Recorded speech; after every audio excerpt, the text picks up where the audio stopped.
वन्यप्राणी जो छात्र छात्री जनसाधारण बुद्धिजीवी समस्ते संवेदनशील और सहनशील हुंतु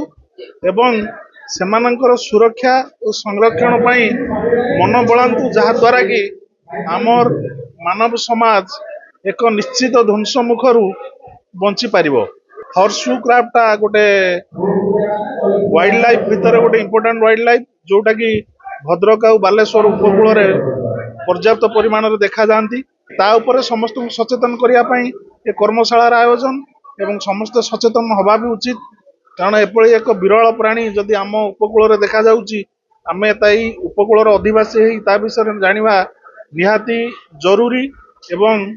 तार सुरक्षा एवं संरक्षण आम व्रती हवा उचित जे बंचंतु एवं बंचवाक दिंतु। हॉर्सशू कार्बर कंजर्वेशन आवश्यकता अच्छी एवं ता नील रक्त जो एंटीजेन हेरिका तैयारी होची सी आमको रक्षा करिवो तेणु तार सुरक्षा आमर स्वास्थ्यगत सुरक्षा तेणु समस्ते सचेतन हुंतु एवं हॉर्सशू कार्बर संरक्षण प्रति ध्यान दिंतु यहीटा ही आज वार्ता। आम आज चांदबाली कॉलेज एवं in collaboration with FM university एवं इको भुवनेश्वर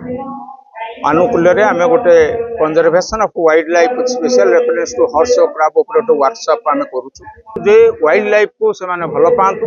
एवं एको किमिति आम कंजर्व करके रखा आगामी भविष्य जमी वाइल्ड लाइफ उपरे कंजर्व केमती हो पार आम स्कूल पिला एवं आम कॉलेज पिला आम मेसेज दौचु ये सेशन आम मुख्य उद्देश्य हूँ पिला वाइल्ड लाइफ बाबद सचेतन करवा एवं एथिरे तांकर भूमिका निश्चित भाव में रहिबो एवं आम ओडिशार निश्चित भाव में वाइल्ड लाइफ उन्नति हबो एवं कंजर्वेशन हबो।